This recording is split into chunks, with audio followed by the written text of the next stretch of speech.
Professor, bem-vindo. Muito obrigada pela presença. Fique à vontade para começar a sua palestra. Eu vou desligar a minha câmera e aí quando eu voltar para as perguntas eu reapareço, tá? Tá joia, Gabriela. Muito obrigado, um bom dia a todos. É uma alegria poder fazer parte da programação da Semana da Química. A gente já teve a oportunidade de contribuir em outros momentos e, sem dúvida nenhuma, é uma alegria muito grande estar aqui com todos vocês e ver todo esse público ao redor de toda essa organização que os próprios alunos da graduação fazem. Eu vou começar a minha apresentação, vou compartilhar a minha tela com vocês. Hoje é uma apresentação, para mim, bastante especial, porque ela acaba por trazer em mim, né, boas recordações desse momento. Ao longo de todo esse tempo, já se foram 10 anos, né, de vivência no Instituto de Química da USP. E quando eu pensei no título dessa palestra, me veio toda essa memória desses 10 anos. E que eu vou contar um pouquinho para vocês de onde que começa esses 10 anos no Instituto de Química. O título da minha palestra hoje, que eu sugeri, foi falar sobre ensino e divulgação da nanotecnologia nas escolas. E, claro, destacar e trazer para todos que estão nos assistindo como que a gente pode descrever o protagonismo do IQUSP, quem são os personagens que estão por detrás de tudo isso e as pessoas, principalmente, que são minha referência, que são minha maior motivação. Eu espero, junto ao final da minha apresentação, trazer todo esse meu sentimento de gratidão, de carinho por toda essa história no Instituto de Química, porque eu vou sempre lembrar de uma maneira muito positiva.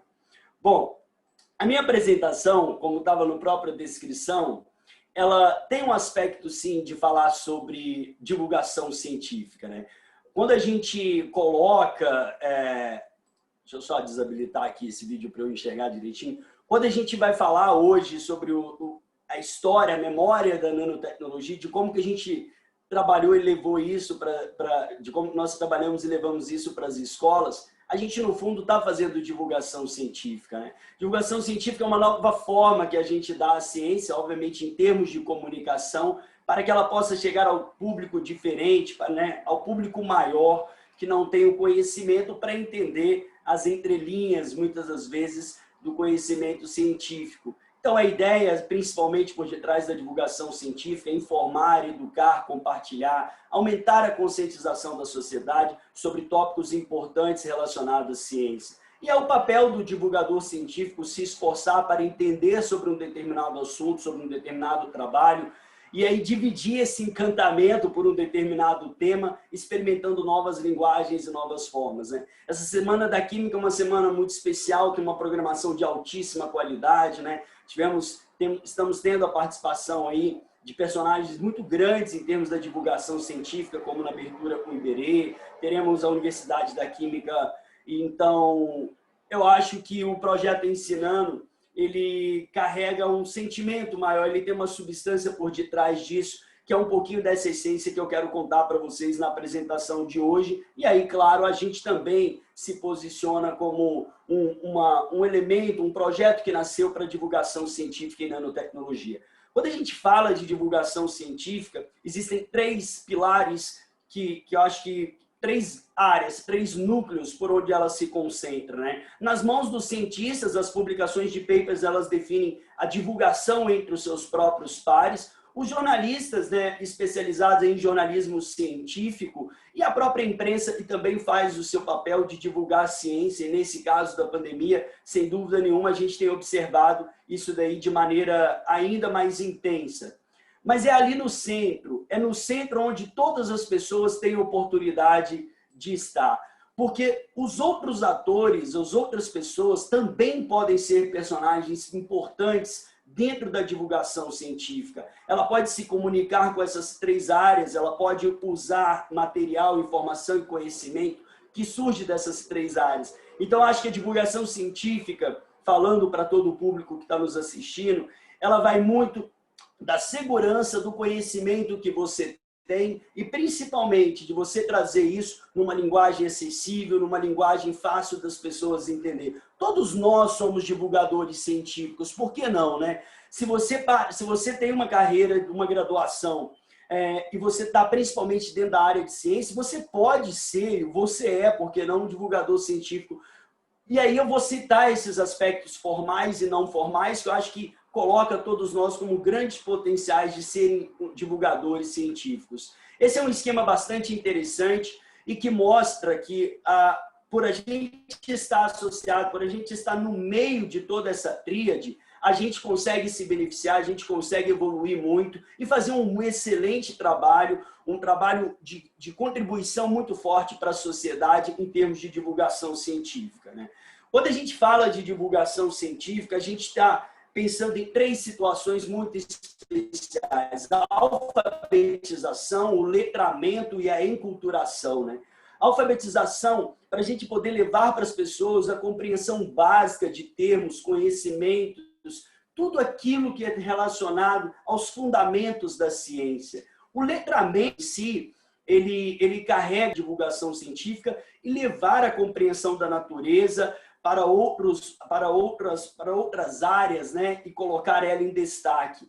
E a enculturação, por que não, é o entendimento das relações entre ciência, tecnologia, sociedade e meio ambiente. É apenas uma introdução da minha fala. A gente fala de divulgação científica, a gente fala de popularização da ciência, existe o jornalismo científico, existe a própria vulgarização da ciência, mas tudo isso, no fundo, trata-se do mesmo sentimento, de buscar a difusão desse conhecimento científico para o público não especializado, auxiliar no desenvolvimento econômico, no desenvolvimento social do nosso país e, principalmente, fornecer apoio, dar infraestrutura, oxigenar principalmente o ambiente da educação básica.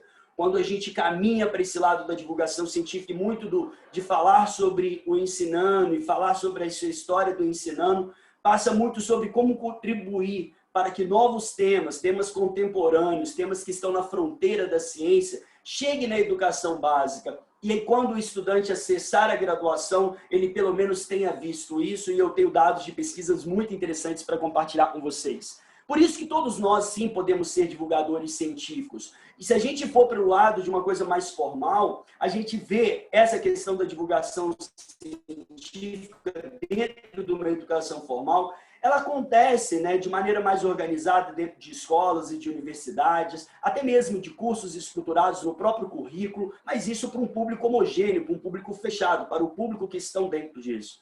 Uma educação não formal são aquelas formas de divulgação científica que acontecem em museus, cursos livres, feiras de ciência. Nós temos em São Paulo vários exemplos disso. E educação não informal, ou por que divulgar ciência de maneira informal, são as próprias conversas e vivências, né? O processo de ensino e aprendizagem que acontecem de forma espontânea. Por isso, todos vocês que estão na graduação podem sim trabalhar com divulgação científica e hoje, claro, a internet é sem dúvida o nosso ponto principal. A quem é determinado o pai da divulgação científica no Brasil? A esse médico, José Reis. Ele foi médico, pesquisador, jornalista e educador, e José Reis defendia a importância da educação e do conhecimento para a construção de uma sociedade mais justa e equilibrada.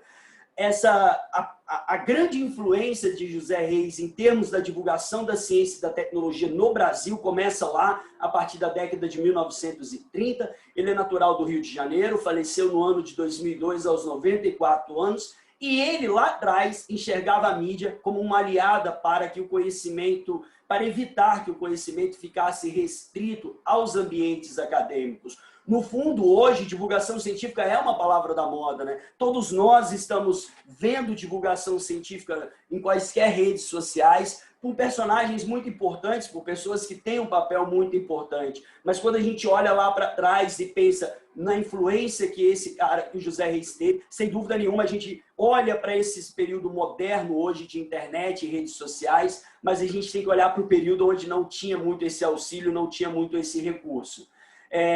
O José Reis, obviamente, pela importância do seu trabalho, trabalhou no Grupo Folha durante muitos anos, até a sua morte, foi um dos fundadores da SBPC, né, da Sociedade Brasileira para o Progresso da Ciência, e por conta disso, em reconhecimento da importância do seu trabalho, o CNPq criou em 1978 o Prêmio José Reis de Divulgação Científica, que é concedido a pessoas e instituições que contribuem significativamente para a divulgação científica no Brasil. E deixo aqui uma recomendação de um livro, né, criado e organizado pela jornalista e pesquisadora da Fiocruz, a Eliane Monteiro, a Luísa Massarini e Eliane Monteiro, e que trata e que traz, né, toda uma leitura, uma interpretação dos cerca de 9.500 itens que faziam parte do acervo da família Reis, que foi doado à USP e depois, posteriormente, foi transferido para a casa de Oswaldo Cruz, na Fiocruz, no Rio de Janeiro. Mas as autoras detalham que, dentre vários artigos de José Reis, ele detalha muito bem questões específicas, como a importância das feiras de ciência, a importância entre a divulgação científica, a compreensão pelas qual a importância de você levar temas inovadores e modernos para dentro de escolas, museus de ciência. Para se ter uma ideia, ele criou um Estatuto do Museu de Ciência aqui em São Paulo em 1954. Quer dizer, nem se imaginava ainda onde que a ciência poderia chegar e ele já tinha essa visão. Fica aqui recomendado essa leitura. Eu, de fato, né, acho que tem um José Reis para chamar de meu. Né? Essa é uma expressão, uma brincadeira super gostosa, mas, na verdade, é um sentimento imenso de gratidão, porque, para mim, um dos maiores personagens de divulgação científica dentro do Instituto de Química é esse senhor que está na tela, que vocês conhecem muito bem, fez uma excelente apresentação na abertura aí da Semana da Química. É um dos personagens que carregam a história viva do Instituto de Química nesses 150 anos. E tem muito, e sabe muito sobre o início disso tudo. Eu, particularmente, obviamente pode parecer, eu fui aluno de doutorado do professor Thoma, mas eu quero destacar aqui, eu quero mostrar a importância dele sobre essa questão do protagonismo no Instituto de Química em termos de divulgação científica da nanotecnologia. O professor Thoma, como vocês conhecem, ele entra na turma de 1967, ele está aqui agachadinho. Então, ele chega, né, ele é aquela turma que se forma em 1970, o ano inicial do Instituto de Química da USP, onde nós estamos nesse momento, né? Estamos virtual, mas estamos no Instituto de Química, sem dúvida nenhuma. O professor Thoma, vocês já falaram sobre isso, mas ele foi o né, o hidrogênio da turma de 1967, obviamente, isso em conversas entre nós, e tivemos a oportunidade de fazer uma linda homenagem para ele em novembro do ano passado, nos seus 70 anos de vida, e ele mencionava muito isso, de como que esse passar em primeiro lugar para o curso de Química na USP modificou a forma como ele enxergava a vida, né? Depois tem todo o histórico do professor Thoma aí, essa passagem muito bonita por dar aula em escola pública, isso é algo que ele carrega com bastante orgulho, e teve, obviamente, uma carreira, uma ascensão meteórica aí, principalmente quando a sua trajetória científica começa a se esbarrar ali na supervisão do John Mellin e do Henry Taube, que ele já citou muito bem, a grande referência para ele, e sem dúvida, que foi Nobel de Química em 1983. O professor Thoma, né, num programa da Academia de Ciências dos Estados Unidos, em parceria com o CNPq, ele então vai para os Estados Unidos, é quando ele conhece o Henry Taube, que é o grande mentor dele. Estou fazendo aqui, mais uma vez, trazendo a figura do Henry Taube para que a gente possa conectar com esse personagem. Mas esse sem dúvida nenhuma, e não estou aqui longe de mim, da minha apresentação, parecer ser qualquer tom pessoal, muito pelo contrário, mas eu acho que em alguns momentos a gente precisa se apropriar do tempo que nós temos, do espaço que nós temos para comunicar. Temos uma plateia muito grande aqui, uma plateia essa, com certeza, de muitos alunos do Instituto de Química da USP. E talvez os alunos que entram nos últimos anos não consigam entender a dimensão, né, o perfil, em termos de divulgação científica que o professor Thoma fez e faz e continua fazendo pelo IQ. E o laboratório, o grupo de pesquisa dele, ao qual eu fiz parte, completou 50 anos, junto com os 50 anos do Instituto de Química. E por que esse aspecto de divulgação científica do professor Thoma? Provavelmente alguém aqui nessa plateia, muitos de nós na plateia, já nos deparamos, por algumas vezes, a gente encontrar ali na entrada do bloco 2 um grupo de pessoas reunidas e ele fazendo uma apresentação ali de maneira informal, mas divulgando ciência, falando muito mais do que de nanotecnologia, nem sempre as apresentações são de nanotecnologia. É um dos laboratórios do Instituto de Química mais aberto à entrada de estudantes de escolas para visitação. E a gente tem um programa interno desse laboratório que nós criamos, né, ao longo de todos esses espaços que nós abrimos para as escolas, de roteiros, de visitas aos microscópios, de conhecer um laboratório de produção de nanopartículas a um nível semi-industrial. Sem dúvida nenhuma, essas imagens de ter gente ali na porta do bloco 2 é fruto de todo esse trajeto, de toda essa história de contribuições para a divulgação científica, né? Nós temos aqui o Eric Drexler e aqui o Henry Taube numa reunião anual da Sociedade Brasileira de Química e algumas memórias desse que, sem dúvida, eu entendo como um dos maiores protagonistas do Instituto de Química em divulgação científica, professor Thoma. Esse pequeno, grande homem, sem dúvida nenhuma, talvez não enxergue a dimensão da forma pela qual ele divulga ciência, ele faz ciência e ele educa sobre ciência. É, sem dúvida, um educador nato. Temos um exemplo clássico que nós podemos utilizar aqui, essa maestria. Todos os alunos que estão neste semestre no Instituto de Química da USP, matriculados na disciplina de Química Inorgânica 2 ou Química de Coordenação, de vocês receberem em casa um kit. Tem gente lá em Fortaleza que está recebendo kit em todos os lugares do Brasil. Ele construiu à mão, ele fez kit por kit, entregou aos seus alunos para que seus alunos fizessem os experimentos em casa, como parte da aula de Química de Coordenação. Ora, quais são os outros exemplos onde isso aconteceu? Então, essa figura, esse cuidado que o professor tem com a educação foi passando de maneira muito intensa para mim ao longo desses 10 anos de convivência diária com ele.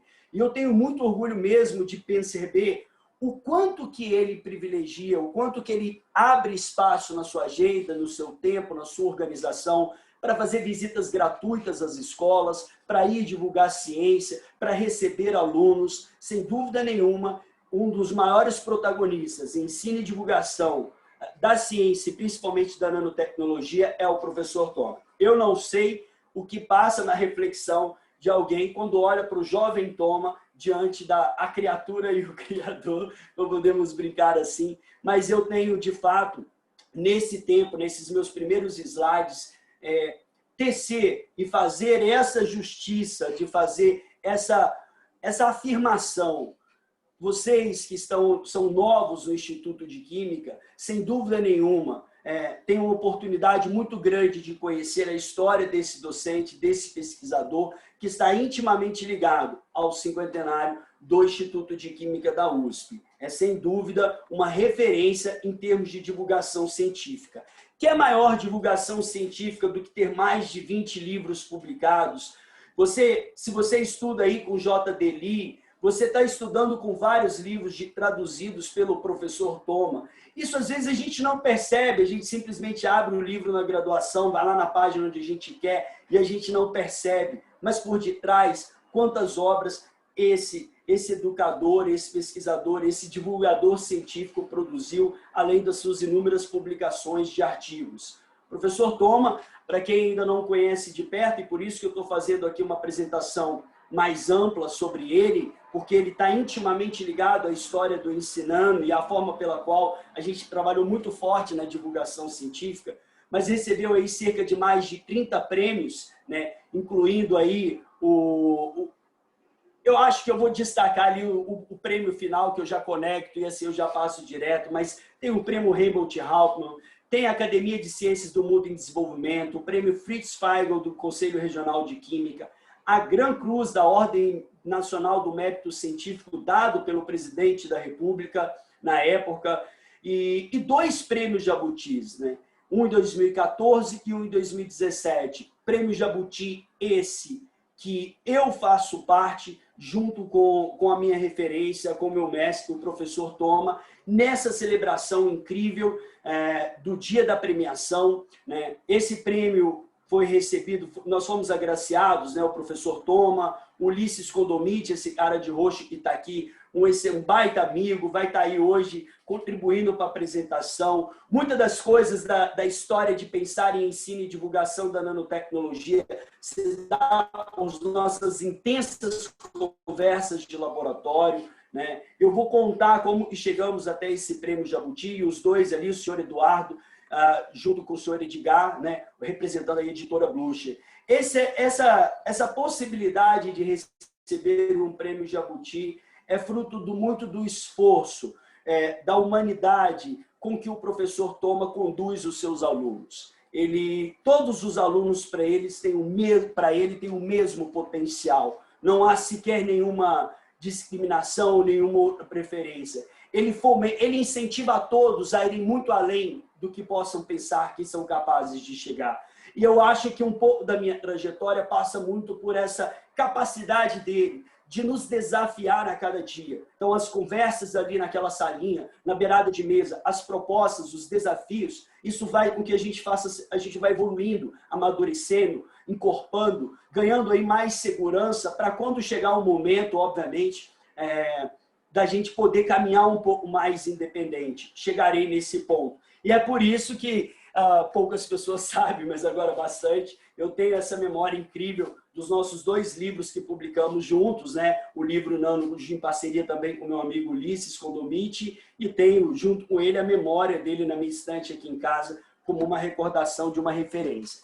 Toda essa minha apresentação, essa minha introdução, é para, de fato, falar sobre ensino e divulgação da nanotecnologia, de como que surgiu esse projeto de ir para as escolas e falar de nano, mas muito mais do que chegar lá e simplesmente falar de nano, é entender que toda oportunidade era um desenvolvimento de uma metodologia. Eu estava testando uma metodologia, é por isso que eu acho que ao longo desse tempo, a história do Ensinando se difere muito de algum outro caminho que ela poderia ter tomado, no sentido de talvez ter começado a fazer publicações nas redes sociais sobre nanotecnologia. Poderia ser um caminho inicial, mas desde o início, né, eu estava preocupado com uma coisa maior. Estava preocupado com o desenvolvimento de uma metodologia de ensino para, de fato, mostrar que no Brasil é possível ensinar nanotecnologia na educação básica. Essa construção vem muito dessa influência, de muitas das conversas e aconselhamentos com o professor Toma. Para quem ainda não me conhece, né, eu sou mineiro de São João Nepomuceno, fica pertinho de Juiz de Fora. Na verdade, eu sou natural do distrito de Roça Grande, que pertence à cidade de São João Nepomuceno. Fui um menino criado muito na roça e vim parar na cidade grande. E talvez eu não tinha muito claro os motivos pelo qual as coisas me fizeram vir parar em São Paulo. Mas talvez, depois desses 10 anos, eu tenha uma clareza muito maior de qual é o meu objetivo, qual é a minha motivação e a forma de continuar trabalhando com os estudantes, seja no Instituto de Química da USP, seja agora no Mackenzie, de como que a gente ajudar os estudantes na sua formação profissional, a gente carrega um sentimento, uma gratidão muito grande por isso, né? Eu formei, né, o período de 2005 2009 na Universidade Federal de Juiz de Fora, em licenciatura e bacharelado, e quando eu vim para 2010, o professor Toma, então, me aceitou no seu grupo e me colocou para fazer o doutorado direto, me propôs o desafio do doutorado direto, que nós concluímos ele em 2014, e aí depois eu continuei trabalhando internamente no laboratório do professor Toma, e entre 2017 e 2020 eu prestei 2 concursos para trabalhar como professor temporário, como professor contratado no Instituto de Química da USP, e é óbvio que se era um professor temporário ou um professor contratado, tinha um início e tinha um fim. Mas esses 3 anos no Instituto de Química da USP hoje, né, tenho a alegria de estar aqui na organização dessa Semana da Química, diversos alunos e alunas que tiveram aula comigo, foi um dos melhores momentos de toda a minha trajetória, o último tempo da minha trajetória profissional. Estar como docente no Instituto de Química da USP, receber o reconhecimento dos alunos, a proximidade, a amizade dos alunos, me preparou muito para que eu pudesse chegar com altíssima qualidade, altíssimo desempenho lá no Mackenzie, sem dúvida nenhuma. E o Ensinando, que dá o pontapé inicial de 2017, vamos até então aonde Deus permitir, porque a razão maior que me faz acreditar no poder do ensino e da divulgação científica é hoje esse projeto, o projeto Ensinando, que a gente vai evoluindo para transformar ele numa plataforma de ensino. Essa é uma foto memorável desse jovem garoto que aqui está em 2014, que esse largador ainda na orelha ainda, mas... E ali a foto do Dia da Minha Defesa com a minha querida e grata amiga, professora Vera Constantino, uma pessoa, para mim, é um amor, a professora Elizabeth, e os dois de fora, a Rita e o professor Edivaldo Sabadini da Unicamp, e a Rita da Petrobras. A minha defesa de doutorado foi nessa área de nanotecnologia do petróleo, e eu acho que é aí que entra a essência de tudo. Porque quando o professor Toma, ele, pelo fato de já existir no laboratório um grande projeto da Petrobras em andamento, eu acabo meio que caindo, sim, de paraquedas, né? Obviamente foi a decisão dele em trabalhar com nanotecnologia, mas aplicada à área de petróleo. Não tinha nenhuma ideia do que era nanotecnologia na minha graduação, infelizmente, lá entre 2005 e 2009, não era um tema ainda tão abordado. E diga-se de passagem, né? O professor Toma faz ali nos anos de 2004, se eu não estou muito equivocado, uma comitiva brasileira para ir na Europa e conhecer mais sobre nanotecnologia. Então, de fato, isso ainda não era abordado na graduação. Inclusive, hoje, são poucas as universidades que, de fato, ensinam nanotecnologia de maneira profunda. Acaba realmente precisando de dar esse passo para uma pós-graduação. E ao estudar nanotecnologia aplicada a petróleo, foram surgindo coisas muito interessantes ao longo dessa história, ao longo desses 10 anos, começando lá entre 2010 e 2014, foram surgindo muitas oportunidades de ir para as escolas e fazer uma palestra, fazer uma intervenção. Essas oportunidades, quem me deu, não sou eu, não foi eu que as construí, foi o professor Toma, na sua generosidade, obviamente por acreditar no potencial. Ele tinha um aspecto de algumas vezes ter as limitações de participar e começou a surgir essa parceria dele confiar em mim, de pedir para que eu recebesse um grupo de alunos ou pedisse que eu fosse numa determinada escola fazer um trabalho de divulgação. Então, durante todo o meu doutorado, eu comecei a ter várias oportunidades de falar, de dar uma palestra sobre nanotecnologia dentro daquilo que eu ainda conhecia sobre ela. Então, desde a primeira oportunidade, por que não, até as atuais, eu sempre tenho trabalhado em divulgar a nanotecnologia, ensinar a nanotecnologia, no objetivo de criar uma linguagem propriamente escolar sobre essa área. Eu acho que esse é o ponto fundamental. Eu vou mostrar para vocês alguns dados que me chamam bastante atenção. Entre os anos de 2012 e 2016, em todos os anos, a gente recebia alunos do Colégio Santa Cruz, o professor Toma e eu, nós recebíamos, tinha um apoio imenso do pessoal que trabalhava na época no laboratório, o pessoal Super 10, parceria total, e a gente passava com eles uma tarde de nanotecnologia no Instituto de Química. O Colégio Santa Cruz também, juntamente com o professor Toma, talvez as duas sementes que se juntaram para que pudesse fazer germinar esse projeto de divulgação e ensino da nanotecnologia. Essas experiências foram muito importantes, porque a primeira vez em 2012 a gente fez de uma maneira. Quando a gente chegou em 2016, a gente já estava num processo muito evoluído. Os alunos já estavam aqui visitando o MEV do Instituto de Química, passando por vários blocos. A gente tinha um circuito impressionante aqui, então era realmente... todo esse aprendizado fez com que chegasse em 2017, eu fosse convidado pelo Colégio Santa Cruz para ministrar uma disciplina eletiva de nanotecnologia, dar aulas toda semana sobre nanotecnologia. É diferente, uma coisa é eu ter uma tarde ou uma palestra, outra coisa é eu dar aula toda semana de um conteúdo sobre nanotecnologia. Mas fizemos isso, aulas semanais de 75 minutos, lá em 2017. A turma, os alunos que participavam da eletiva, eram alunos que se matriculavam espontaneamente. Um movimento lá em 2017 de um colégio, obviamente, de altíssima qualidade como Santa Cruz, já prevendo toda essa evolução do ensino médio que já estava anunciado para 2020/2021, né? essa ideia dos alunos escolherem algumas cargas horárias, algumas disciplinas e ampliar sua carga horária com base na sua afinidade, com aquilo que ele mais gosta. Fizemos um trabalho muito bacana junto com a direção da escola em anunciar para a Secretaria Estadual de Educação, e esses passaram a ser os únicos alunos do terceiro ano do ensino médio no Brasil a terem registrado em histórico escolar uma carga horária de nanotecnologia, numa disciplina de nanotecnologia.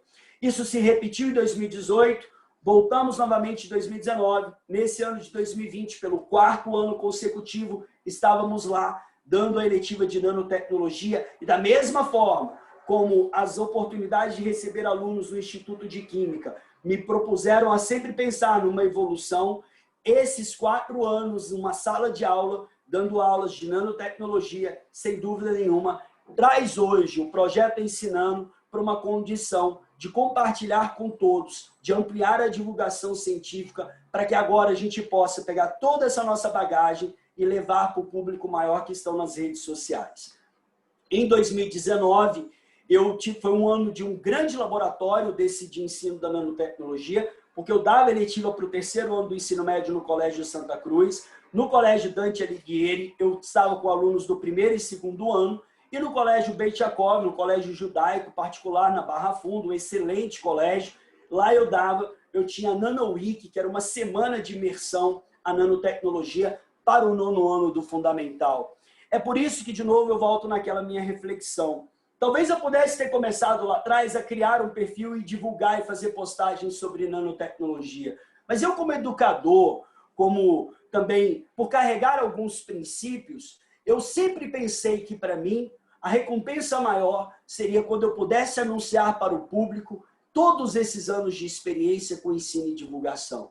Para que não ficasse uma sensação de amadorismo ou de ter começado do imediatismo, mas sim de que eu fui para a escola, de que eu pude, então, testar o que dava certo e o que dava errado, descartava, sentia os alunos, fazia pesquisa, mapeamento. Sem dúvida nenhuma, esses foram os grandes laboratórios para que o projeto Ensinando pudesse alcançar ainda mais. Tem várias pessoas na comissão hoje, ó, a Gabriela está aí, Patrícia está aí, a Hidro está lá. Quando, em 2018, esses calouros entraram no IQ, eu fiz uma oficina de nanotecnologia para recepcioná-los. Fizemos isso no diurno, fizemos isso no noturno. E nesse ano, eu fiz uma pesquisa com todos os calouros. Eram 84, de todos que entraram, eram 84 que participaram dessa recepção de nanotecnologia. Dos 84 novos alunos de 2018 da Química, 60% deles eram de escola privada e 33 alunos dos 84 eram de escolas públicas. Tinham aí nascido entre o ano de 2000 e 1999 a grande maioria. E eu perguntei para eles se eles já tinham lido ou pesquisado algo sobre nanotecnologia. Sim, muita gente já tinha ouvido falar sobre nanotecnologia. Mas quando eu perguntei para eles se eles saberiam definir o que é nanotecnologia, aí a gente percebe o outro lado da história. 64 dos 84 alunos teriam dificuldade para explicar e 6 deles não seriam capazes. Então, uma pequena porcentagem, 14 de 84, saberia dizer o que significa. E aí, quando a gente perguntou para eles se eles acham que existe hoje algum tipo de produto com nanotecnologia em nosso dia a dia, a grande maioria, né, 78 dos 84 alunos responderam que sim. Mas quando nós perguntamos se você conhece alguma aplicação da nanotecnologia em algum produto comercial, a gente enxerga o outro lado novamente. Não, eu não conheço nenhuma aplicação. Então, ou se conhece, não saberia explicar. É onde esse daí foi um dado que me trouxe uma reflexão muito grande. Esses 2 gráficos a seguir são os gráficos mais importantes e que me trouxeram esse momento de 2018. Muitos de vocês não sabem disso, né? Quem estava na recepção não sabe disso, não saberia o motivo de ter feito essa pesquisa, mas vem tudo dessa minha ideia de mapear, de entender com os alunos o que eles pensam sobre essa área da ciência. E quando eu perguntei para esses 84 se algum professor levou esse tema da nanotecnologia para a sala de aula durante o ensino médio, a gente vê que 83% disseram que não. Se você olha para isso, vai falar, poxa, mas tem 16 que disseram que sim. Ok, mas se você lembrar lá atrás, 60% dos ingressantes vieram de escolas privadas. E quando eu faço essa pergunta somente para alunos de escola pública, dos 33 alunos de escolas públicas, 32 nunca tiveram qualquer coisa relacionada à nanotecnologia dentro da escola. Somente um aluno respondeu que o professor uma vez fez uma atividade que falou sobre nano. Esse gráfico, ele traduz fielmente a motivação que anda dentro de mim nesses últimos anos. Porque não adianta você ir para as redes sociais e falar sobre nanotecnologia pensando ali em criar alguma coisa. Não era esse o meu objetivo.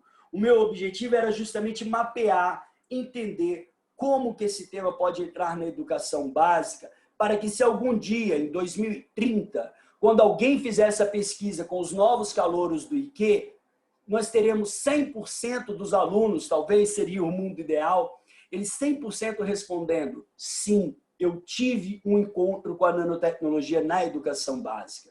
Esse é o sentimento maior, essa é a proposta maior. E por isso que eu quero, a partir de agora, convidar vocês para essa sequência de fotos que vão aparecer das memórias e da motivação de continuar levando o ensino e a divulgação da nanotecnologia para dentro das escolas. Oportunidades essas que, sem dúvida, muitos momentos dentro do Instituto de Química nesses 10 anos, minha casa, onde me trouxe para uma posição, para uma formação profissional e para uma posição profissional que eu jamais imaginava, carrego com muito orgulho tanto a minha graduação na UFJF, quanto a minha passagem pelo grupo de pesquisa do professor Toma, o tempo que eu fiquei depois, após o meu doutorado ainda, trabalhando diretamente com ele, e convivo, vejo ele todo dia. Não tenho visto ele todo dia por conta da pandemia, eu sei que ele está aí nos assistindo, eu sei, mas eu sinto saudades dos nossos bons papos, mas a gente tem que respeitar um pouquinho a questão do distanciamento, não dá para ficar indo muito lá.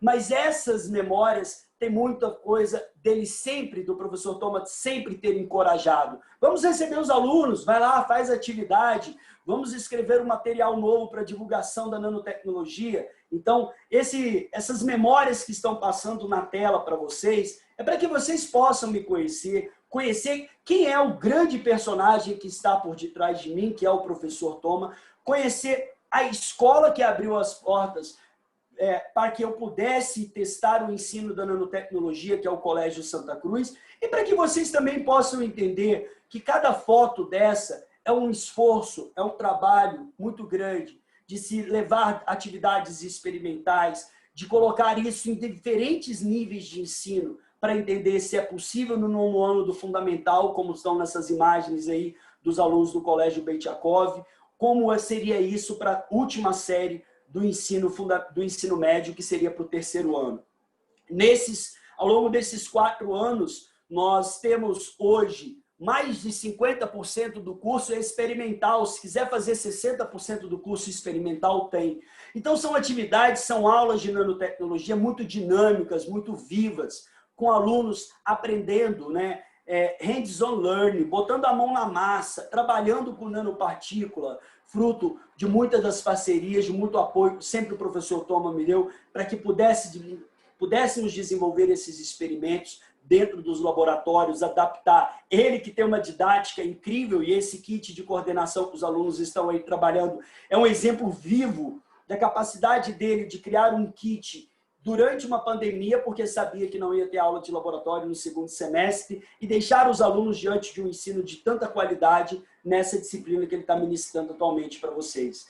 Tivemos muitas participações interessantes, muitos colégios que acreditam na nossa proposta, muitas intervenções no Centro Paula Souza, nas ETECs, essas 2 fotos de cima. Essa daqui foi uma palestra da direita, foi uma palestra diurno na ETEC Lauro Gomes, em São Bernardo. Aqui eu fiquei lá para a palestra para a turma da noite. Aqui a ETEC Getúlio Vargas, onde nós também fizemos intervenção. Enfim, todas essas memórias me faz acreditar e, por consequência, mostrar para vocês que o Ensinando nasce de uma metodologia testada, de um trabalho muito forte em ensino e divulgação da nanotecnologia, para que hoje, quando a gente olhe para mais de 2.400 alunos atendidos nas nossas atividades presenciais, eu, particularmente, tenho um orgulho muito grande de levar esse tema da ciência para dentro das escolas, para um público maior, para um público que não esperava receber esse conhecimento,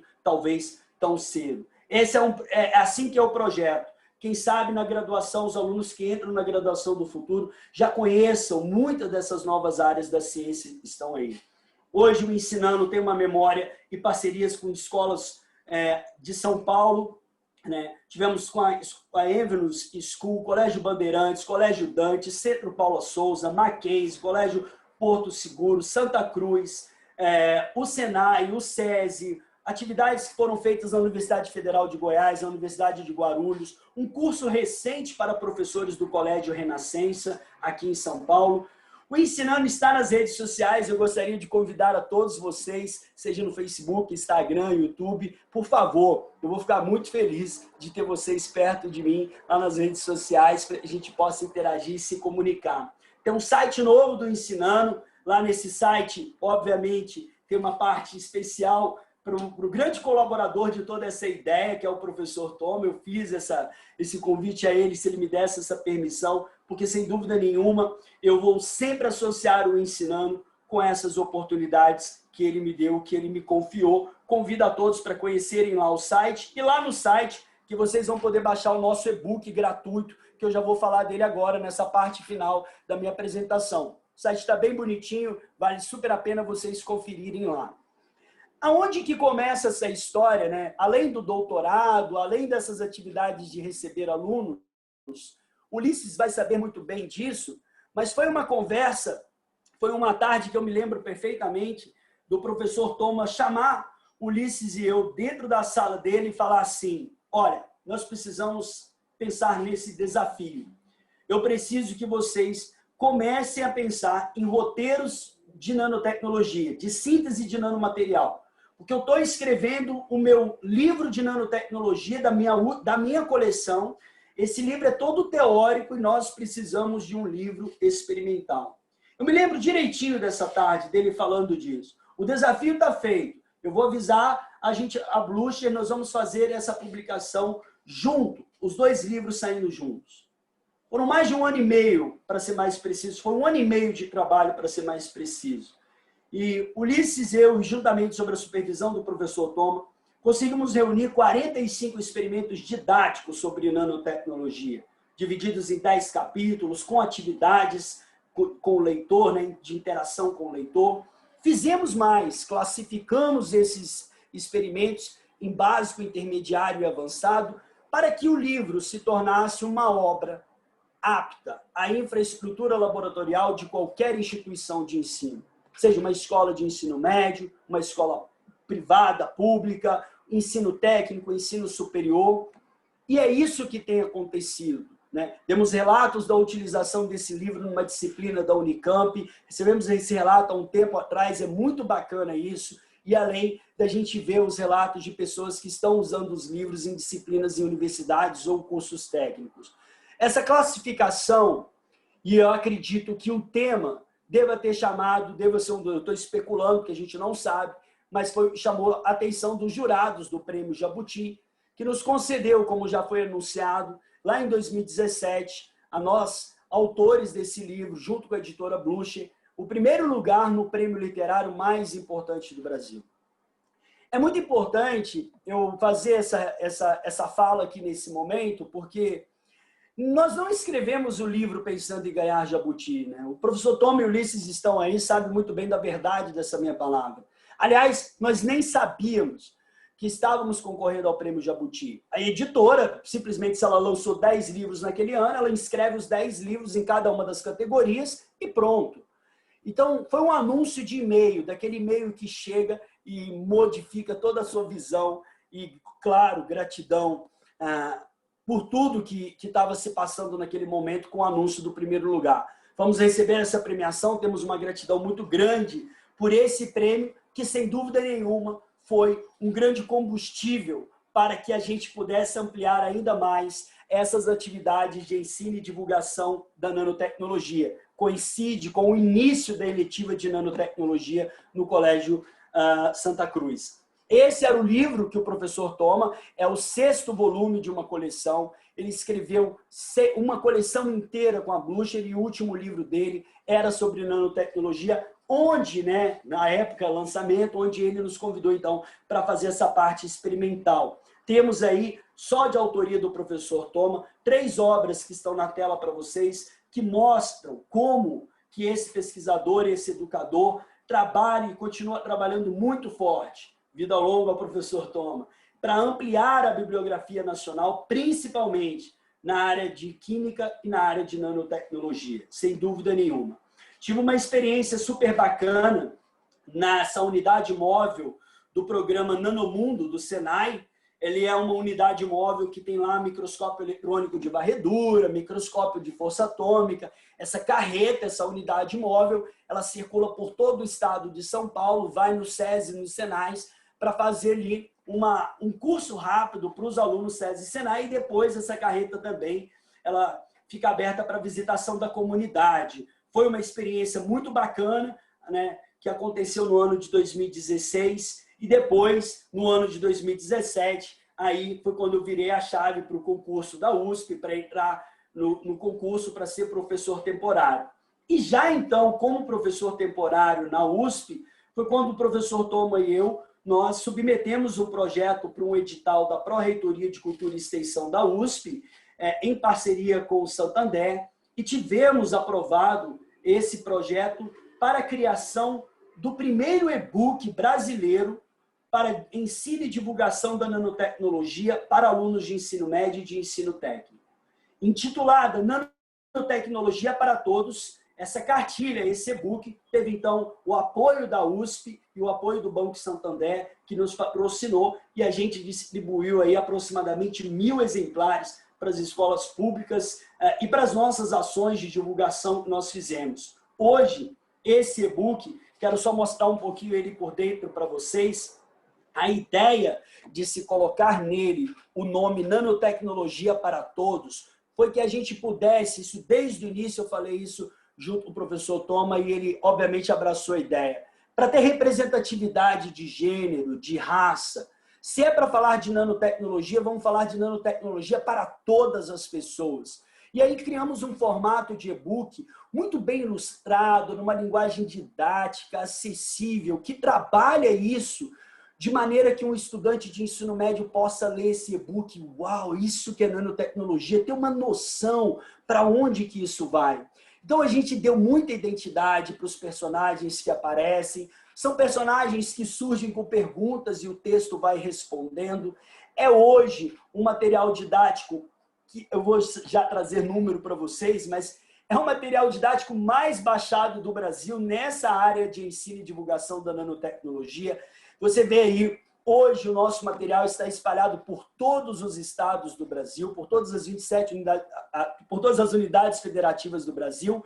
Já ultrapassamos essa marca de 8.500 downloads, sem dúvida nenhuma, e nós temos aí o estado de São Paulo, Rio de Janeiro, Minas Gerais, Ceará, Paraná, Bahia, Rio Grande do Sul, Pernambuco, como o estado com o maior número de downloads do nosso material. É fácil, só entrar lá no site do Ensinando, colocar o seu nome e seu e-mail, você vai receber a versão digital desse e-book, você baixa no seu celular, no seu computador e se distrai e compartilha com as pessoas. 8.500 downloads de fontes aí, né, do Google, onde o nosso site está hospedado, mas inúmeras vezes esse nosso material foi compartilhado entre e-mails, porque ele chega por e-mail, você encaminha para um outro colega e a gente nem tem registro desses dados.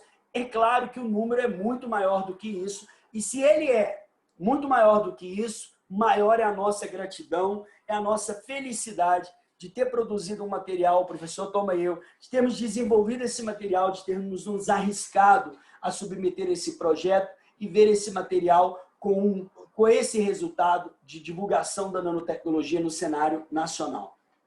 Tivemos uma grande contribuição da Olimpíada de Química do Estado de São Paulo, que é chefiada aí por grandes professores aí dentro do Instituto de Química. Eu faço parte esse ano da comissão da Olimpíada de Química do Estado de São Paulo. Acabamos de elaborar a prova, daqui a pouquinho vai acontecer a fase final da Olimpíada, elaboramos todas as questões, né? O professor Gutes, o professor Mauro, o professor Lúcio, né? O Fernando, o Lucas Rodrigues, uma galera muito gente boa, estamos aí produzindo, e acho que essa Olimpíada de Química contribuiu muito para que os alunos das escolas pudessem buscar esse tema, conhecer mais sobre esse tema. O Enem também, eu considero o Enem como uma ótima ferramenta de divulgação. Desde 2015 até o ano passado, sempre aparece uma questão de nanotecnologia no Enem. Não precisa saber nano para responder a questão. O enunciado é nano e as alternativas, a questão em si, ela é baseada em conceitos da química, física ou biologia. Mas que bom, né, que o INEP, que o Enem, eles puderam, né, trazer esse tema da nanotecnologia, nanotubos, grafeno, nanopartículas magnéticas. Já caiu muita coisa bacana no Enem. Células solares, o artigo do professor Toma caiu na prova do Enem. Então, muito bacana o Enem também trazer esse tema, ajuda ainda mais. Existe uma pesquisa, e vocês já ouviram isso, já estou na minha fase final, já encerrando a minha fala, mas que 85% das profissões que ainda vão existir em 2030 ainda nem foram criadas. De fato, nós vamos passar agora por esse período, principalmente pós-pandemia, por um processo muito acelerado de evolução da ciência. A pandemia tem mostrado isso, o próprio desenvolvimento das vacinas tem mostrado de como que a ciência agora, eu acredito que ela tenha criado ainda mais. Se não tinha, se tinha o negacionismo, eu acho que a gente continua deixando como se diz, não vou chamar de nada, mas as pessoas que negam a ciência, eles são um grupo à parte, e a gente tem que realmente mostrar, eu acho que a gente percebe nisso, o impacto que a ciência tem sobre essa pandemia. E é por isso, de fato, que muitas profissões ainda nem foram criadas. E é por isso que hoje, essa metodologia, de quando a gente fala do STEM, essa metodologia de integração de ciência, tecnologia, engenharia, artes e matemática, é o que as escolas estão fazendo. Então, você, estudante de química, seja da USP, do Mackenzie, que eu sei que tem uma galera aí acompanhando e assistindo, seja de qualquer outra universidade, se você faz física, se você faz biologia, saiba que você precisa se especializar para aquilo que já é mais moderno e novo. Procure fazer cursos sobre essas novas metodologias ativas de ensino, procure fazer cursos para que você possa buscar conhecimento sobre interdisciplinaridade e, obviamente, divulgar, fazer divulgação científica, levar novos temas para as aulas de ciência. Eu acho que o momento é próspero para isso.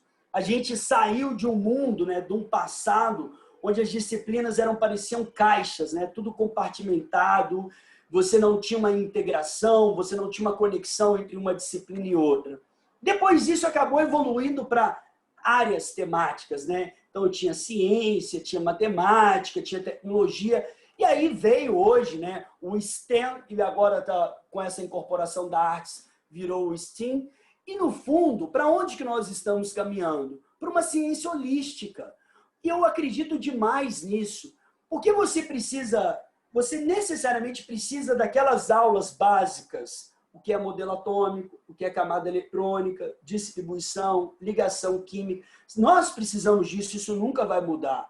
Mas nós podemos utilizar melhor o tempo das aulas de ciência para fazer ciência de maneira holística. Eu posso falar sobre nanotecnologia, eu posso falar sobre inteligência artificial, biotecnologia, eu posso falar sobre várias coisas. Claro, essa reformulação do ensino médio, que vai estar num próximo slide antes de eu encerrar, ela propicia isso. Que bom que agora, se é bom ou ruim a reformulação do ensino médio, eu não estou aqui para discutir isso. Eu só acho que nós precisamos pensar como uma coisa holística, como o conhecimento sobre ciência não é sobre química, física e biologia individualizado. É sobre tudo. Então, se você está aí hoje durante a sua graduação, procure participar de projetos educacionais, procure se especializar, fazer cursos online, que te leve a esse caminho de uma percepção mais holística sobre a ciência. E a gente tem visto isso. Existem pesquisas americanas que mostram que quando os estudantes na graduação, no ensino, na educação básica e depois graduação, passam por esse ensino interdisciplinar, eles acabam tendo posições no mercado de maior salário. Foi essa pesquisa da Pew Research Center que mostra isso. E realmente eu acredito nisso. Porque qual é o profissional do futuro? É o profissional que resolve qualquer problema. Você hoje não tem mais alguém, mesmo que trabalhe no escritório, você não quer uma pessoa que faça só uma coisa. Ele tem que ser multidisciplinar na forma de pensar, na forma de agir. Então, nós estamos todo mundo caminhando para uma coisa holística, né? A longo prazo, é isso que vai acontecer e seria esse o meu recado aqui. Então, quando a gente fala de ensino e divulgar, a respeito do ensino da nanociência, quando a gente olha para o modelo americano e de programas europeus, isso já acontece lá nos Estados Unidos desde o ano 2000, quando se lançou a Iniciativa Nacional de Nanotecnologia, que passou a ser um programa federal em 2003. Lá eles já criaram essa vertente educacional. A Iniciativa Nacional de Nanotecnologia não é uma iniciativa para educação em nanotecnologia. Ela seria equivalente a como se o governo brasileiro tivesse investido em pesquisa em nanotecnologia. Só que lá, desde o início, além do dinheiro investido em pesquisa e nanotecnologia para deslanchar essa área nos Estados Unidos, eles sempre investiram na transferência desse tema para a educação. Então, existem diversos programas que trabalham com crianças a partir dos 12 anos de idade em museus, em universidades, em escolas em parcerias com as universidades. É sim uma referência que a gente pode se orientar. Programas europeus que também trabalham esse tema interdisciplinar dentro das escolas, temos aí citado. Quando a gente vem para o Brasil, nesse documento antigo, que eram as orientações curriculares para o ensino médio, existe apenas uma citação em todo o documento, na página 56, sobre nanotecnologia. É claro que hoje a gente espera, com essa reformulação do novo ensino médio, com essa ampliação das cargas horárias, onde o estudante poderá fazer 40% da sua carga horária em matérias flexíveis, nós esperamos que temas como nanotecnologia, biotecnologia, enfim, temas nas fronteiras da ciência estejam dentro das escolas para permitir que os estudantes tenham contato com temas inovadores, com temas que fazem eles pensar a forma pela qual se estudam os conceitos fundamentais de química, física e biologia. É integrando isso dentro de temas inovadores. Porque os estudantes do ensino médio, a partir do próximo ano, vão ter que escolher um itinerário formativo. Se o estudante gosta mais da área de ciências, ele vai cursar maior carga horária nessa área de ciências. Então, sem dúvida nenhuma, para os próximos formandos aí de química que estão nos assistindo, sem dúvida nenhuma, você deve começar a se preparar qual é o papel do professor agora dentro desse novo ensino médio. Que não vai existir a figura do professor de química, mas sim o professor de ciências. Porque no novo ensino médio não existirá química, física e biologia como matéria na grade, mas sim ciência e depois, claro, cada uma dessas áreas são trabalhadas com os estudantes. Por isso que quando a gente foi para as escolas, e agora estou na minha parte final, mostrar o mundo nano para os estudantes, a gente, no fundo, estava abrindo uma porta para o desenvolvimento de uma metodologia de ensino. E lá a gente ensina desde os fundamentos sobre escala, eu não vou aqui falar sobre isso, por isso vou passar esses slides, não é o objetivo da apresentação, mas quero apenas trazer essa questão da metodologia para vocês.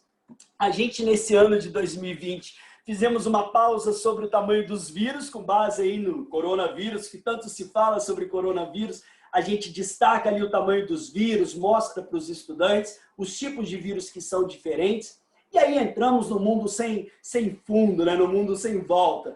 A gente fala de efeitos na natureza, propriedades dos materiais, como se sintetiza, quais as aplicações na eletrônica, setor hospitalar, embalagens inteligentes, diagnóstico e tratamento de câncer, remediação ambiental, tecnologias sofisticadas e prontas para uso no dia a dia. A gente destaca a questão dos cosméticos, construções inteligentes, as embalagens inteligentes, embalagens com sensores, os protetores solares com nanotecnologia.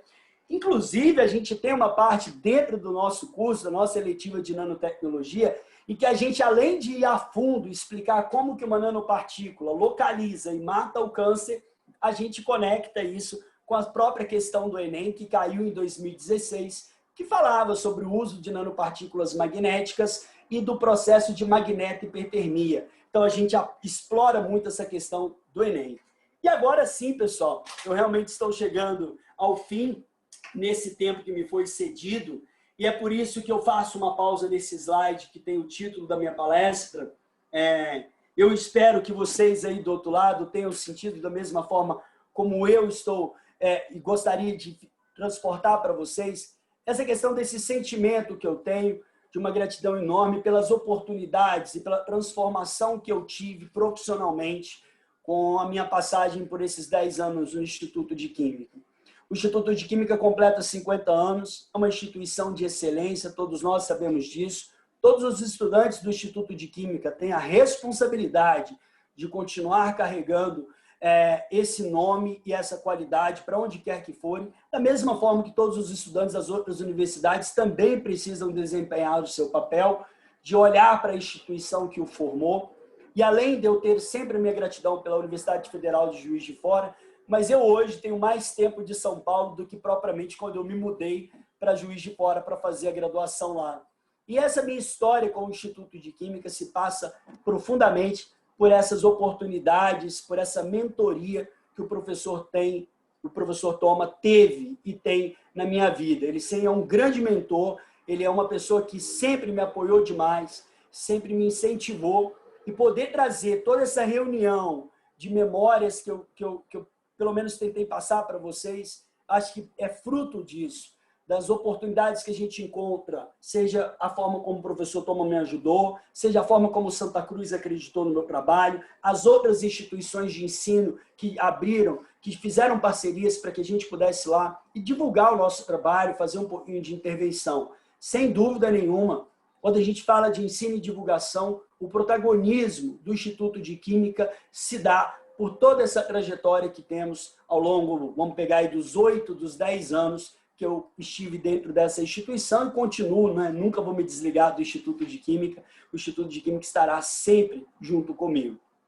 Estamos chegando ao fim. Eu quero trazer uma memória aqui muito agradável da minha super turma de Química dos Elementos em 2019 aí na USP. Galerinha 10, galera essa que está aí agora tomando conta aí da Semana da Engenharia. Temos uma galera gente boa, Gabriela, o Pedro, a Hidro ali, galera 10, e foi um ano muito especial esse ano de 2019, né? Foi o ano onde a gente tinha recém-lançado, né, o e-book no final de 2018, a gente pôde trabalhar isso, foi muito bacana essa vivência, fiz muitas parcerias na disciplina de Química de Coordenação com o professor Toma, auxiliando ele na elaboração dos kits que iam lá para o laboratório, na adaptação dos roteiros, na evolução, né? A síntese das nanopartículas magnéticas, das nanopartículas de ouro, fruto do trabalho muito de que nós, quando estudantes, alunos deles de pós-graduação, a gente acaba sempre buscando esse laboratório e essa aprendizagem na disciplina de Química de Coordenação, que é fundamental. Mais uma vez, convido a todos para seguir o Ensinando nas redes sociais, é só você pesquisar lá. E, para encerrar, eu quero destacar 3 frases entre missão e motivação. Ao longo de todo esse tempo, uma missão principal que eu sempre carrego comigo é continuar contribuindo para a melhoria da educação brasileira. Esse é um sentimento único que você pode algum dia percebê-lo dentro de si.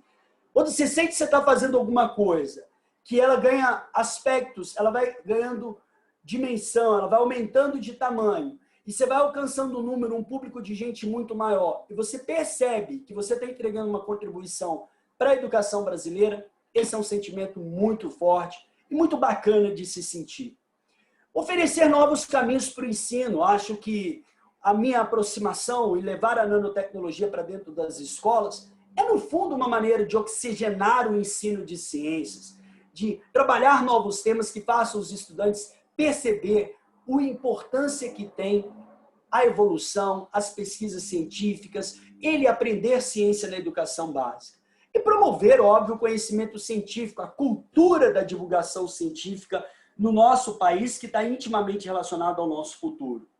Por isso, como motivação principal, desejo, ao longo dos próximos anos, continuar criando materiais didáticos para o ensino da nanociência e para outros que, porventura, surgirem. Ampliar agora as ações do Ensinando em cursos de capacitação de professores de escolas públicas, né? Vamos entrar agora, esse ano da pandemia, as coisas ficaram um pouquinho mais travadas. Não sei qual é o aspecto do novo ensino médio em 2021 por conta da pandemia, mas a gente sabe que vai ter muito espaço para essas questões de novos temas no ensino de ciências. E esses 4 anos, de 2017 a 2020, trabalhando com o ensino da nanotecnologia, me permite entregar hoje para o público um currículo testado e validado. É por isso que agora eu tenho feito um trabalho mais de começar a ir para as redes sociais, porque eu me sinto preparado para isso. Seria charlatanismo de minha parte eu divulgar e ensinar nanotecnologia com o meu conhecimento do início do meu doutorado. Não. Isso se tem depois de uma formação, depois de uma pós-graduação na área de nanotecnologia, de estar dentro de instituições de ensino que me permitiram testar essa metodologia. E agora sim, a gente vai para o público maior que estão na internet, mas para passar conhecimento de qualidade, para informação. Não divulgar ou criar um canal por si só. Essa questão do acúmulo de pessoas que estão numa página, isso é questão do trabalho, isso é questão do tempo. Nunca comecei para buscar esse protagonismo, essa visibilidade. Fui antes, para dentro das escolas, testar uma metodologia de ensino para mostrar que é possível, sim, ensinar nanotecnologia na educação básica. E, por que não, fomentar uma nova geração de cientistas a serem multidisciplinares na forma de pensar.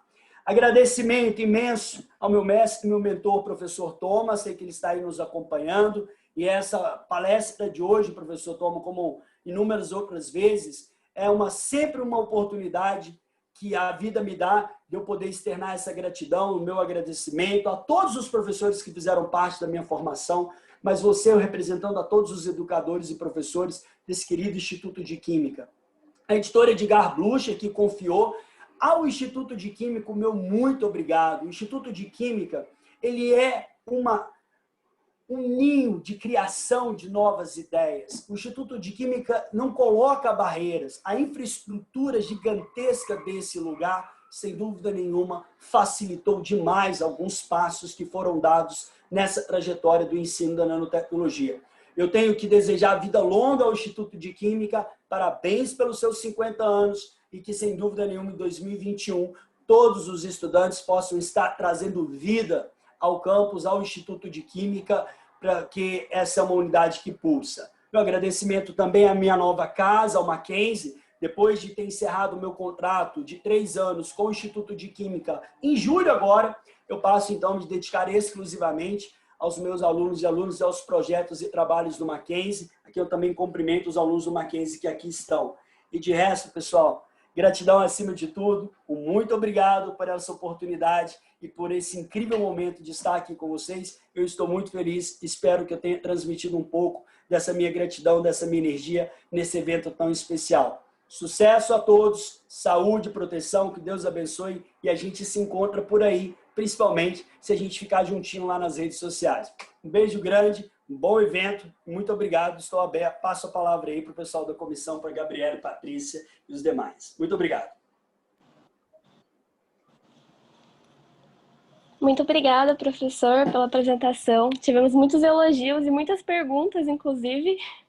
Vou passar para as perguntas agora, a gente tentou dar uma selecionada. E, pessoal, como já deu o horário das 11, quem quiser, quem precisar sair, pode sair sem problemas. Só não esqueçam de preencher o form de presença, por favor. E a primeira pergunta é do Thiago Loeser.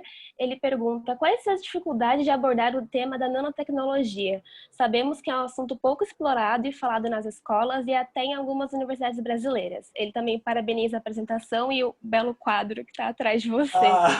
Muito obrigado, valeu, Thiago, muito obrigado.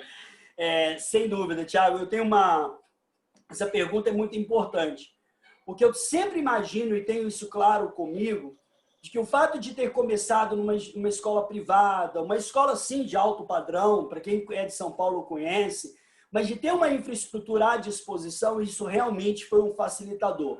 Por isso que eu sempre continuei mantendo as intervenções nas escolas públicas, com alunos de escolas públicas. Semana da Química em 2018, recém-lançado o e-book, nós fizemos uma recepção, né, Gabriela? Muito bacana. Vieram aí 4, 5 escolas públicas para a Semana da Química, a gente entregou a cartilha, várias fotos que apareceram. Então, existe sim existiu uma dificuldade inicial de como pensar que esse tema poderia ser trabalhado. É lógico que a gente precisa pensar nas dificuldades na educação pública. Por isso que eu quero fazer um passo de evolução agora, que é ensinar e capacitar professores, porque eu não consigo estar em todas as escolas públicas ao mesmo tempo. Mas o professor conhece o seu aluno, a deficiência. Então, nós vamos, a partir de agora, nesse final do ano, já teremos um primeiro curso para professores de escolas públicas. Estamos produzindo materiais didáticos gratuitos para que a gente possa fomentar essas iniciativas. E teremos e vamos coletar o feedback dessas dificuldades, sem dúvida nenhuma. Sobre a necessidade disso estar na graduação, instituições precisam se preparar para isso, ensinar novos temas. Nós temos isso na Química de Coordenação do professor Toma, é a disciplina onde ele dá uma aula sobre nanotecnologia, né? Então, precisamos abrir espaço para criar essas disciplinas nas universidades, para que, de fato, os estudantes, educadores do futuro, pessoal da Química, da graduação, possam também saber já ter tido contato com esse tema. Com certeza, obrigada. A próxima pergunta é da Ellen Silva. Ela diz que acompanha o seu trabalho um pouco mais de perto por conta do LQSN e admira muito o que você faz. Mas ela gostaria de saber como que surgiu a ideia do projeto Ensinando e como você soube que queria trabalhar com a divulgação científica. Isso, muito bacana, Ellen. Olá, Ellen. Muito obrigado pelas palavras. Essa história foi mais ou menos de com muitas palestras ou recepção de alunos no IQ, que o professor Toma sempre participava junto. E aí, quando surgiu essa questão da eletiva, a professora Mitico, uma professora, um grande amigo que eu tenho profunda gratidão, ela que levava os alunos do Santa Cruz para o IQ, a professora Mitico, então, junto com a direção do Colégio Santa Cruz, que me convidou para que eu desse a eletiva. Então, ali, no meu primeiro ano, eu senti que aquilo era uma coisa que eu deveria investir, que eu realmente passei a acreditar, e aí foi um processo evolutivo ao longo de todo esse tempo. O nome, Ensinando, foi uma ideia que surgiu também de um lápis, e que eu gosto demais desse nome, e tenho um carinho muito grande por isso, mas é só para destacar que o que a gente faz é ensino e divulgação da nanotecnologia para contribuir para a educação. Não queremos formar ninguém em nanotecnologia, mas queremos formar cidadãos conscientes do progresso da ciência. Ok. A próxima pergunta é do Ulisses. Ele pergunta como você enxerga a expansão do mercado de e-books para divulgação científica. Muito bacana, grande Ulisses, meu amigo, muito bacana. Essa questão do e-book, Ulisses, foi uma oportunidade nova que o professor Toma e eu nos desafiamos. E percebemos que ela tem um impacto muito grande. É claro que o Ulisses sabe muito bem disso. Quantas vezes a gente foi fazer uma divulgação, uma palestra, as pessoas, eu queria o seu livro, você não tem como me dar o livro. Não tem, às vezes o livro é precificado, não é uma coisa minha, né? É uma coisa da editora. Então, acho que essa precificação do livro, naquele tempo, era uma coisa que eu entendia. Mas quando realmente produzir um e-book gratuito, e hoje, né, a gente tem esses números, chegando a marca aí de próximo de 10 mil daqui a pouco, mas são muito mais do que 10 mil, porque muitas pessoas compartilham entre si. Então, Ulisses, é uma coisa que eu quero investir. Na verdade, tem um outro projeto mais ainda de criar planos de aulas de nanotecnologia, entregar esses planos de aula gratuitos e se isso der certo, já falei isso com o professor Tom, temos que arrumar mais energia nesse sentido para a gente deixar pronto o que seriam algumas sugestões de aulas usando o e-book, esse que já foi produzido, mas entregar mais mastigadinho para o professor os tipos de atividades que eles podem fazer. Eu acredito muito nisso. A democratização da ciência também se passa por ações gratuitas e livros gratuitos para toda a população. Certeza. A próxima pergunta é da Vanessa. Ela disse, você mencionou diversas atividades de nanotecnologia com alunos de algumas das escolas particulares mais renomadas de São Paulo. Como levar e trabalhar o tema no ensino público, numa realidade completamente diferente? Perfeito. Essa é uma pergunta ótima e ela sempre acontece e é uma questão do tempo, de uma analogia de como as coisas foram acontecendo. As escolas ainda públicas, nesses anos anteriores, elas não têm esse espaço para a criação de disciplinas eletivas. E muitas das vezes as escolas de tempo integral do estado aqui de São Paulo, olhando para a capital, elas são escolas muito já específicas e fechadas. Então, não dava realmente para você pedir para um aluno de uma escola que não é de tempo integral ir no contraturno, ficar, ir para casa, etc. Existiam algumas conversas nesse sentido. Mas é por isso que eu tenho feito um trabalho muito forte da compensação. É claro, a possibilidade de ensinar isso diante de uma infraestrutura excelente, isso foi algo privilegiado para mim como começo de carreira. Uhum. Mas eu sempre tenho feito essas atividades, cursos de professores nessa questão mesmo. Vieram vários professores na Semana da Química de 2018, nós já recebemos professores no Instituto de Química, e agora, com esse novo material, com os materiais que a gente está colocando, as videoaulas, cursos que a gente vai entregar justamente para os professores de escolas públicas, eu preciso entregar para eles o ferramentário pronto, para que eles possam ser o Delmárcio lá na frente, para que eles possam fazer a ponte para mim. Infelizmente, não tem como eu estar nessas escolas, eu não conheço a realidade dos estudantes, os professores conhecem, acho que esses novos temas precisam um pouquinho mais dessa intimidade e, claro, sem dúvida nenhuma, o educador que já atua dentro da escola, o professor de Química, Física e Biologia, ele será o polinizador do ensinando e dos materiais de divulgação científica a gente colocar lá dentro. Mais uma pergunta da Regiane Rocha, ela comenta que é possível ver que para esse sucesso do projeto Ensinando, você tem uma equipe com um background muito grande, um apoio bem forte.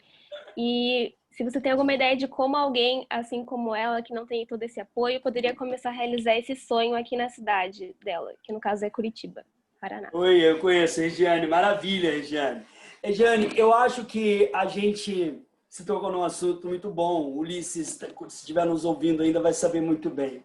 A gente tinha uma conversa muito de pós-graduandos ali, de doutorandos laboratórios, sobre isso. A gente sentia muito forte. O Ulisses sabe disso, a gente falava muito sobre isso. E na verdade, nunca teve uma fórmula pronta. Foi mais esse trabalho. Acho que toda aquela foto que eu tiro no final de um evento, ela é uma foto que resgata um trabalho anterior muito grande. Trabalho anterior esse, porque tinha ao meu lado um orientador, um mentor, que era o professor Toma. Tinham grandes amigos ao meu lado que me davam suporte. O pessoal dentro do laboratório sempre me apoiou com isso. O Sérgio Toma, que é um grande amigo e que sempre fez questão de me assessorar, de contribuir com as nanopartículas para que eu pudesse fazer o uso disso nas escolas. Então, de fato, Regiane, eu tive uma condição favorável, que é estar dentro de um laboratório de nanotecnologia, de pesquisa em nanotecnologia, e poder fazer uso dos próprios materiais das minhas intervenções. A minha orientação que eu te dou é que você continue como está, mais próximo ainda do ensinando, que a gente vai conseguir entregar para vocês uma diversidade de materiais que eu tenho certeza que você vai conseguir tirar do papel esse pontapé inicial seu aí, espalhar e levar a nanotecnologia para Curitiba, sem dúvida nenhuma. Tem muita coisa bacana para ser lançado. A gente, obviamente, aqui não é o momento para ficar falando isso, a gente está dentro, tem um tema, mas é por isso que eu convido vocês para ficarem lá perto. A gente tem muita coisa saindo do forno, uma série de vídeos de experimentos já editados, super bacana. Traremos com as propostas novas agora, tanto para colocar de material novo. Tem um projeto do CNPq, que eu atualmente sou coordenador no Mackenzie, que se chama Nanotecnologia nas Escolas, e por esse projeto do CNPq nós vamos dar o primeiro curso de capacitação só para professores de escolas públicas. Vamos entregar para eles planos de aula, exercícios, vídeos, experimentos. Entrega ali o ferramentário pronto e depois eles vão dar o feedback. Esse curso vai acontecer para professores de escolas públicas e, óbvio, a gente vai transformar esse curso também, vai abrir esse curso virtualmente para que outras pessoas de outros estados possam participar. Uhum. Uma última pergunta, uma pergunta anônima, se vocês têm algum projeto para trabalhar nanotecnologia de uma forma mais inclusiva, por exemplo, para aluno cego, surdo, etc. Sensacional. Ótimo, eu vou encarar. Não temos, ainda não fizemos. Uhum. Participei recentemente de uma palestra no dia 10 de setembro, onde eu falava sobre nanotecnologia aplicada à remediação ambiental e que teve, né, um tradutor e mandaram o slide antes. Eu achei isso muito bacana, né? foi uma oportunidade, uma experiência nova, e a gente tem observado cada vez mais, e é necessário, eu sou 100% apoio disso, a inclusão, a diversidade, e tá aí. Muito obrigado por essa pergunta quem fez, porque é uma coisa que a gente precisa sempre fomentar, incentivar e, obviamente, fazer. Então, eu não tenho ainda, não tive nesse processo nenhuma necessidade ou condição de fazer. Necessidade de estar diante de uma situação que me requeresse o mínimo disso e o fato de ter as condições ainda de aplicar. Mas muito obrigado por essa pergunta, sem dúvida nenhuma, é algo a ser trabalhado. Essa foi a última pergunta, então, professor, para a gente não passar Gabi, muito do horário. muito bom, mas teve muita pergunta, viu? Mas muito bom. O pessoal adorou. Sim, muito bom. Eu vou passar a palavra agora para a Bia, para a gente fazer o sorteio de um livro. Então, se o senhor quiser continuar presente, fica à vontade. Se quiser, eu quero mandar um beijo a todos, que vocês tenham uma ótima semana da Química. Muito vocês obrigada. Sabem que eu gosto demais de vocês. A gente teve uma conexão muito grande da entrada de vocês em 2018, que é o início do meu primeiro, foi meu segundo semestre ainda como professor, né? O Gabriel estava aí assistindo, o Pedro, a galera toda do bem aí. Então, meu abraço, sucesso para vocês. E muito obrigado pelo convite, pela oportunidade. Eu me sinto muito honrado de estar aqui nesse evento coordenado por vocês. Um beijo grande, sucesso, tudo de bom para vocês. A mais. Tchau, tchau.